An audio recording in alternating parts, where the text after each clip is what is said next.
Hello and welcome to Greece Public Library's Book Break. I'm Kirstra. I'm one of the librarians here. I moderate our Pints and Prose book discussion group, and I'm joined as always by Claire. Hi everyone, I'm Claire and I do the Historical Fiction Book Club on Facebook and also As the Page Turns here at the library.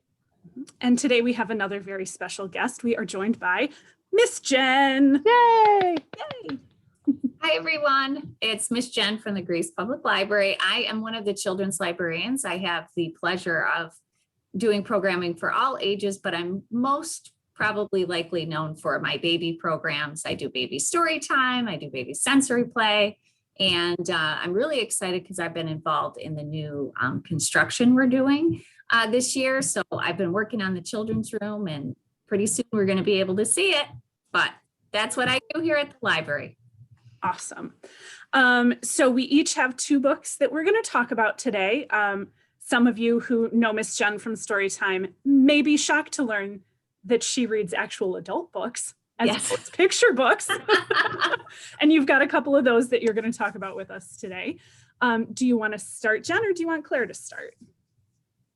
Sure, I can start. Okay. My first book I want to talk about, I like to read. I've got a beach read today and I've got a historical fiction book. One of the main categories I go to when I like a good read is historical fiction. I do mostly World War II historical fiction. I don't know why I'm fascinated by the topic. I've read many, many books in this category, but a recent book I've read that I thought people would be interested in because it covers something during World War II that I don't think we know a lot about. And that is the use of homing pigeons. During World War II, there was in the British area, there was when the Nazis invaded France, there was a movement, and it was actually called let me see what it was called again. It was called hang on. Here we go, the National Pigeon Service. And they actually used over 200,000 pigeons to transfer secret messages back and forth in occupied France. But my book is called The Long Flight Home, and it's by Alan Halad. It's available here at the library. And it basically covers a boy that is a pilot. He's from Maine. And he's really wants to go, America's not yet in the war. He wants to go fight the enemy. And so he ends up signing up he wants to join the Royal Air Force. And then the other section of the book has this character, Susan. And Susan lives on a farm and she trains pigeons. So she is the one who's involved with the pigeon service and the whole program that they're doing to send secrets through the war. So he ends up through a series of events, meeting her and working with her. And they end up in a relationship. He does end up getting involved in the war and flying, but it's an exciting story. And I love that it contains information about animals because I do love animals. And it talks about the unique aspects and characteristics and gifts of homing pigeons and what they can do. And the reason this author wrote the book was because there was a story that came out in 2000, I think it was 2012, but it was a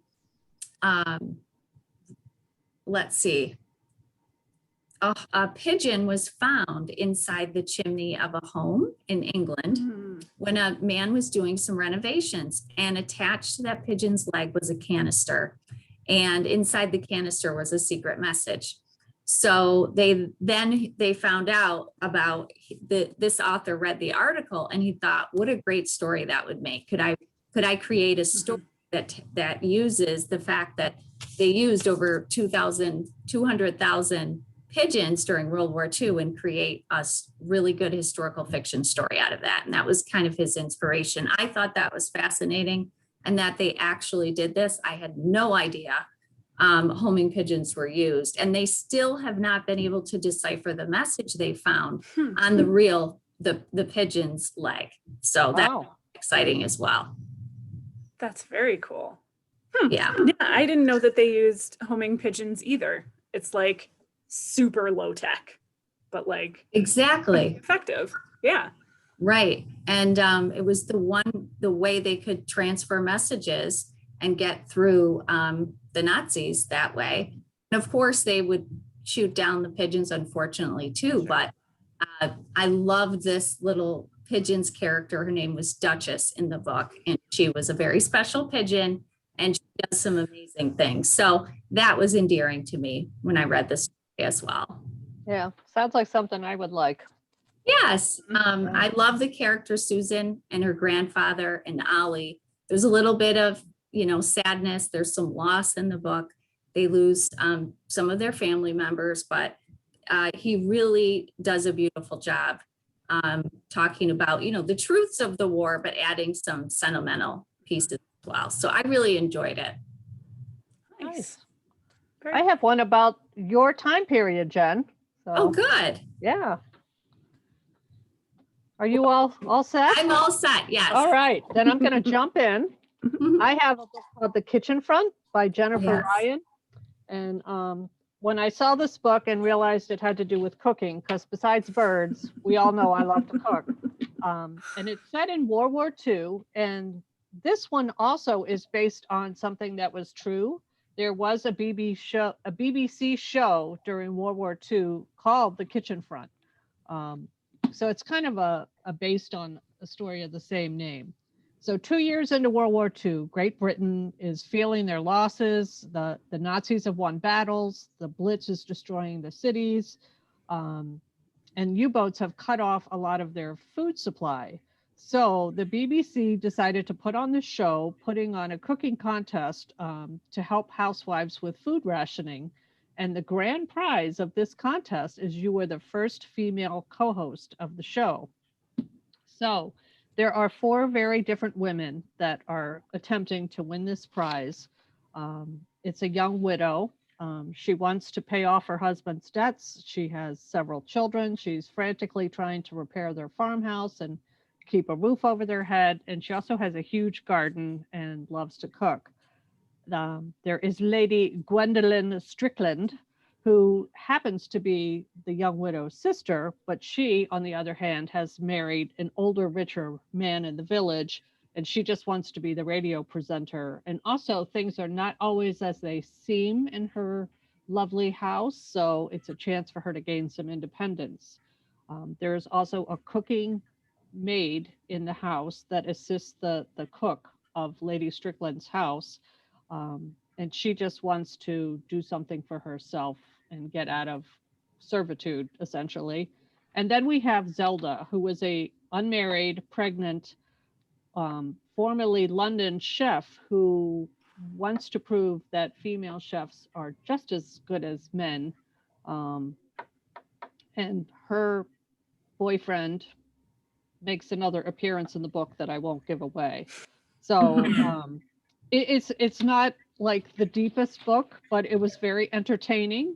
I just thought it was good, and I enjoy reading about that period. And there are recipes and things in the start of each chapter, and it was kind of interesting and also gross what they ate due to rationing. And it gives you, like, the start of the book, it gives you the wartime food rations for each adult for 1 week. And it's amazing how little food they got, So, yeah, The Kitchen Front. Recommend if you like historical fiction, World War II, Great Britain, and food. And maybe, what's the cooking show that everyone watches? I can't think of it right now. I mean, there are The many. Great British Baking Show, Kirstra. Oh, that's I it. love that show. Yeah, I know. Me too. So That book is on my list. I've wanted to read it, so I'm glad to get the synopsis from you today. okay, you and I are going to swap books then. Okay, There good. you go. Are you going to make any of the recipes, Claire, or were they all kind of uniformly suspect? Yeah, they were all pretty suspect. I didn't copy any of the recipes. Fair enough. When you start eliminating butter, sugar, eggs, Right. Yeah. where do you have to go? True. But that was like the reason for Victory Gardens, right? That's how Victory Yes. Gardens came about, because people Right. had to like supplement their rations. Right. I think reading during that time period, you really realize how much we take for granted Yes. every day, that we have access to just about anything we want. Mhm.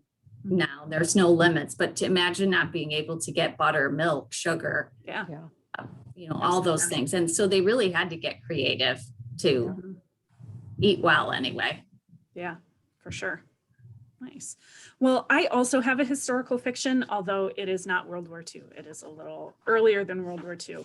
But mine is The Deep by Alma Katsu.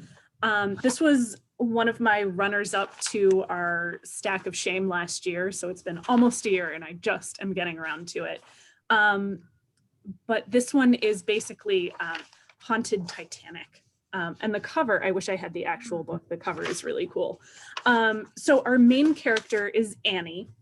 She is a young girl from Ireland who has run away from home for reasons that we don't know. We have some suspicions, but we don't know.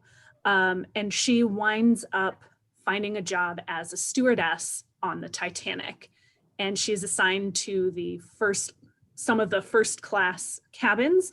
So she is running into all of these like incredibly famous people that really were on the Titanic. There's Wow. Guggenheims, there's Rockefellers, like they're all Astors, they're all on board. And we also know that something is maybe not quite right with Annie. We don't know what, but something's not quite right. But she meets a young family. The father's name is Mark. There's a wife and a young baby. We also start to realize that all is maybe not quite as it seems with the family with Mark, but Annie is like drawn to Mark immediately in kind of an uncomfortable sort of way. Like you kind of get the feeling like this isn't really going anywhere good.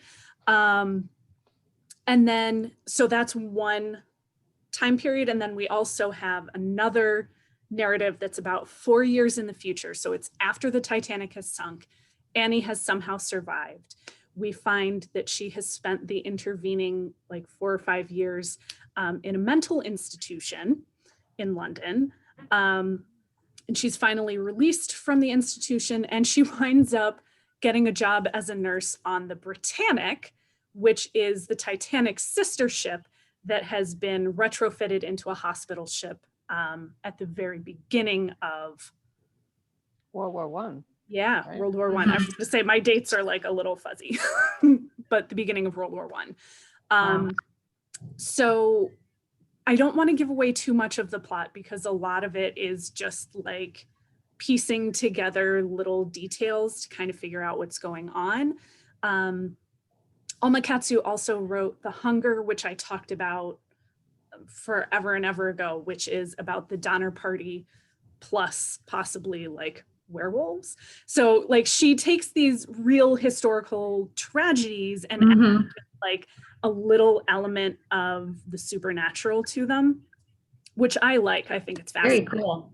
Yeah, it's incredibly atmospheric. And what it really comes down to is it's a book about like relationships and secrets that we keep from each other and betrayal and how all of these things sort of add up to take their toll on people. So it's not like a scary horror book. It's atmospheric, a little bit spooky. A lot of stuff is left ambiguous. So at the end, like you could interpret it a couple of different ways. So if kind of open-endedness is not your jam, you will find this book very unsatisfying. But I really liked it. And I highly recommend it. So, Awesome. yeah. That sounds like a great escape book. Like if you really escape, that would be a book I would read, you know? Absolutely. Yeah, very different. And it really, it's very absorbing. So you really get a sense of the time period. It draws you in. You want to know what's going on. Right. Yeah. I love that. All right. You want to talk about your second one, Jen? I would love to. My second book is not historical fiction.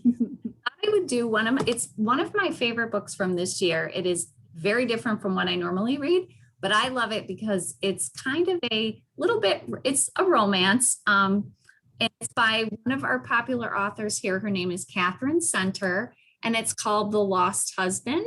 There is a Netflix movie, but read the book first if you're going to watch the movie. It is very close to the movie, but the book is always richer and better, and the characters are just so much better. So basically, the storyline is there's a woman named Libby. She has 2 young children. Her husband dies 3 years previously in a bad car accident with her daughter. And her daughter, Abby, is, I want to say, like 6th or 7th grade. She is left with a scar and a little bit of a limp, but she ends up, because her husband had financial trouble, they have a very nice upper middle class life.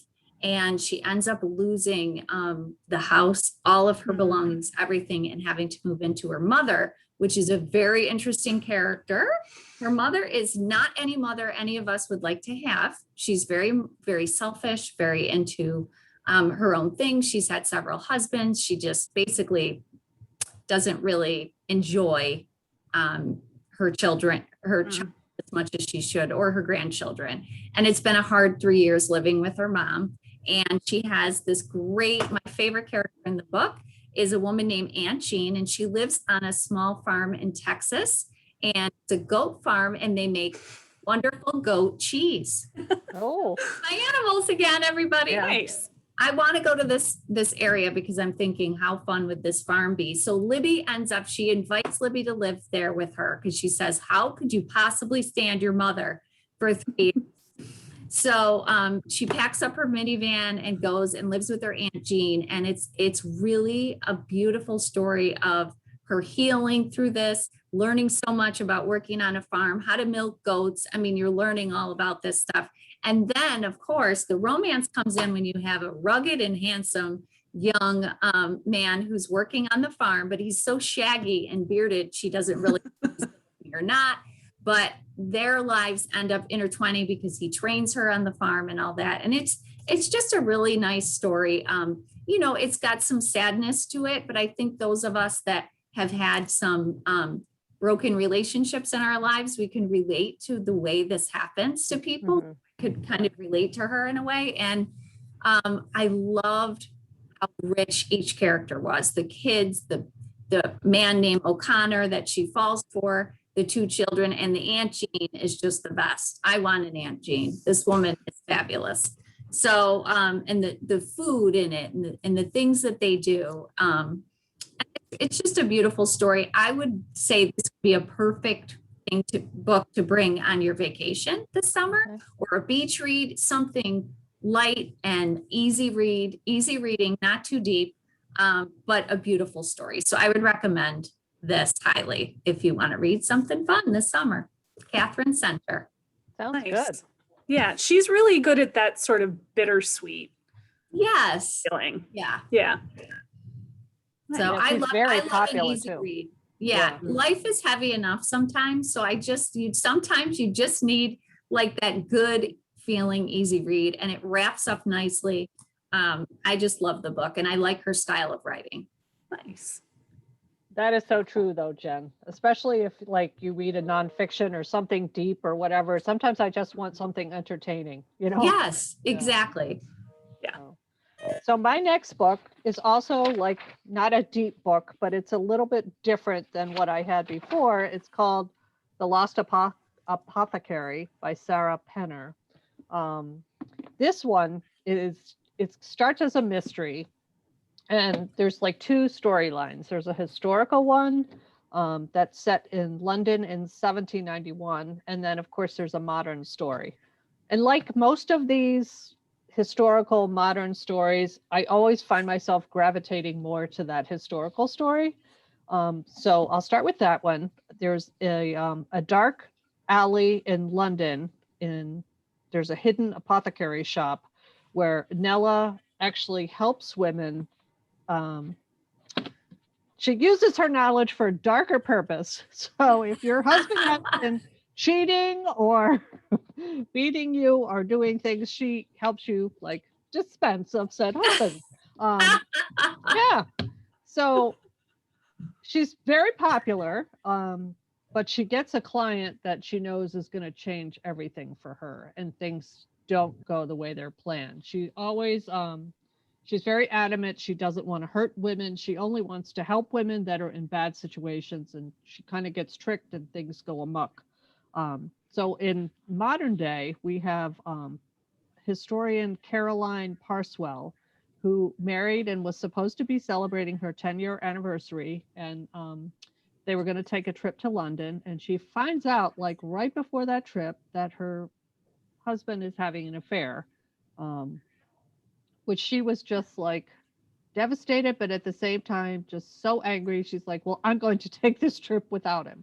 So the way they tie in is she goes on a little jaunt where people can search for historic things in the Tame River, and she finds a little blue bottle, and it has a seal of a bear on it. And the more she starts researching this, she finds out about this secret apothecary shop, and then you know, their lives don't really become like, she doesn't do anything bad, but you know, her husband does come and try to save the marriage. I don't want to tell you what happens, but I think she made the right decision personally. But yeah, yeah. So it was kind of a mystery, kind of historical fun. You know, nothing deep, but yeah, my daughter and I picked that one as our book of the month club, and it is a debut novel too. If people like debut novels, so. What a great story premise. I mean, what an interesting thing to think about. Can you imagine? Yeah. Yeah, that one's been on my list. So it sounds, yeah, I would definitely put that on my list as well. Yeah. Nice. All right. So my second book is also kind of a beach read. It is a thriller. It is Who is Maud Dixon by Alexandra Andrews. This is a newer book. So our main character is Florence. She is in her early 20s. She grew up sort of lower middle class in Florida, got out of town as soon as she could and moved to New York to kind of try and make it in the literary scene.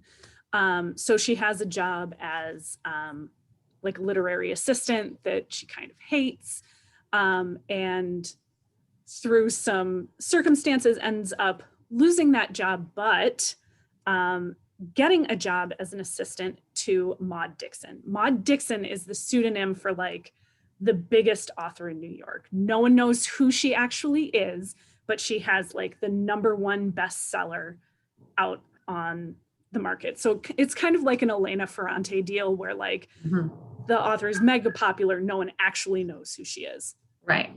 So Florence becomes her assistant. So Maud is actually Helen. And Helen is kind of a prickly character.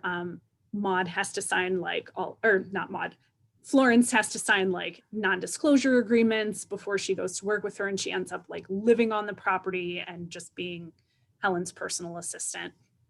And Helen decides for her next book, everyone's waiting for Maud Dixon's second book.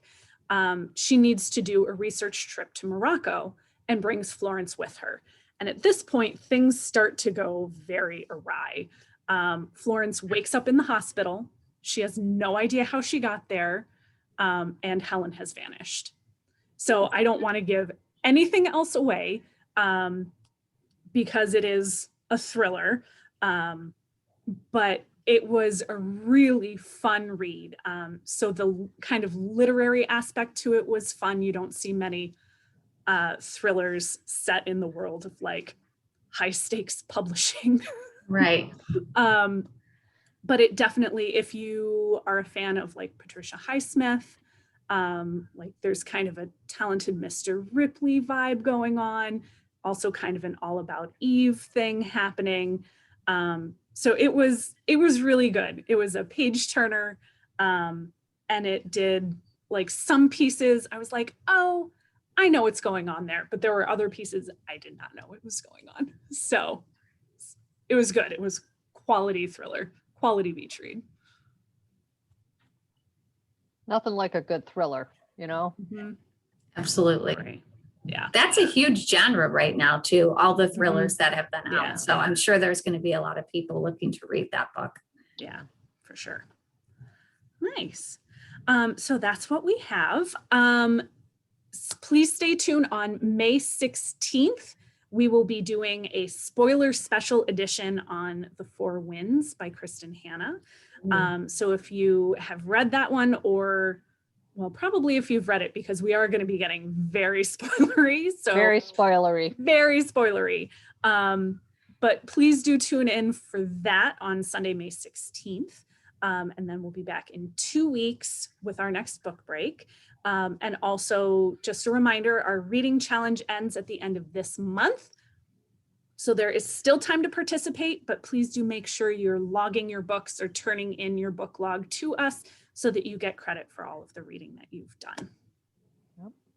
So awesome. Well, thank you so much for joining us, Miss Jen. This was super Yeah, fun it was have great to you. have you. Thank you. I'm so happy to be here. Yay. And we will see you all next time. Bye-bye. Bye.